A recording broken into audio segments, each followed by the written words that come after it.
नमस्कार दोस्तों, आज की इस वीडियो में हम बात करने जा रहे हैं कि जीएसटी डिपार्टमेंट के बारे में कि 6 साल बाद भी जीएसटी डिपार्टमेंट इतना कंफ्यूज क्यों है यूज़र इंटरफेस को लेके। जैसा कि आपने देखा होगा, आज है तारीख 20 यानी कि 20 दिसंबर।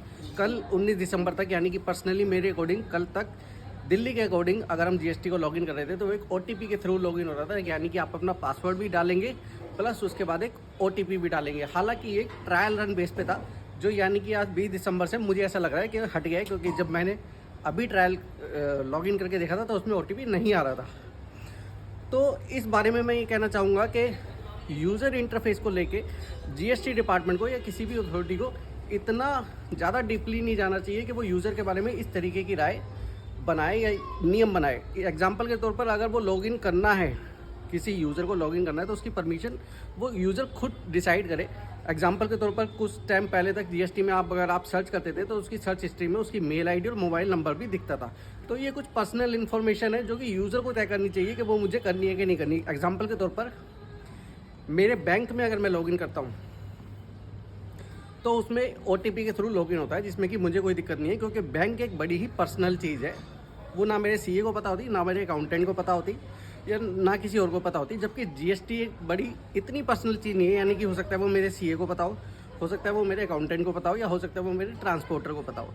तो वो ऐसी इन्फॉर्मेशन है जो कि औरों को भी पता हो सकती है।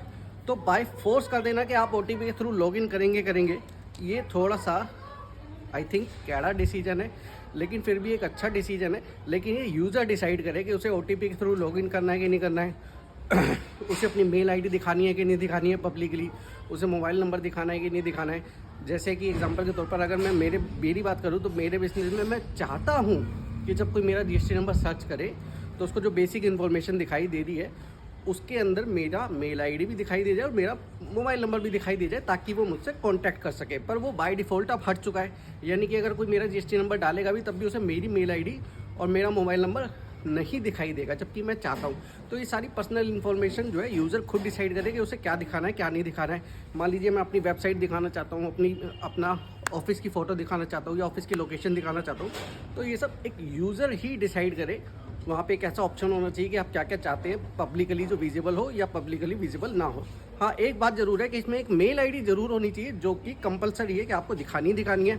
ये बात अलग है कि आप यूजरली यानी कि पब्लिकली कौन सी दिखाना चाहते हैं, उसमें एक ऑप्शन हो कि आप पब्लिकली कौन सी दिखाना चाहते हैं और जो डिपार्टमेंट से कम्युनिकेट होगा वो कौन सी मेल आईडी रखना चाहते हैं। तो इस तरीके की चीज़ें ज़्यादा से ज़्यादा यूज़र को ही तय करनी चाहिए। डिपार्टमेंट को इतना हाश नहीं होना चाहिए कि वो बाय फोर्स ये सब चीज़ें लाए। हालांकि अब जो ओटीपी का वो ट्रायल लेके आए थे, वो एक ट्रायल पीरियड पे लेके आए थे जो शायद उन्होंने हटा दिया है, बट फिर भी ये चीज़ें होनी चाहिए। लेकिन मैक्सिमम चीज़ों में यूज़र को खुद डिसाइड करना चाहिए कि वो क्या चाहता है क्या नहीं चाहता है, क्योंकि 6 साल बाद भी जब ऐसी डिपार्टमेंट अभी भी ऐसी चीज़ों में उलझा हुआ है तो वो उसको और इम्प्रूव कैसे करेगा। बाकी जीएसटी में ये हमारी राय है, हमारा एक निवेदन है। तो अगर आपको ये वीडियो अच्छी लगी हो तो आप इसको शेयर कर सकते हैं, कमेंट कर सकते हैं। और ये किसी पे टिप्पणी नहीं है, कटाक्ष नहीं है, ये सिर्फ हमारी तरफ से एक इनपुट है डिपार्टमेंट के लिए। या आप सभी भी अगर इस बात से सहमत हो तो आप इसको शेयर कर सकते हैं और अपनी अपनी तरह से इसको सब लोगों में एक दूसरे को कम्युनिकेट कर सकते हैं, शेयर कर सकते हैं। तो इस वीडियो में इतना ही। धन्यवाद, शुभ रात्रि, शुभ दिन।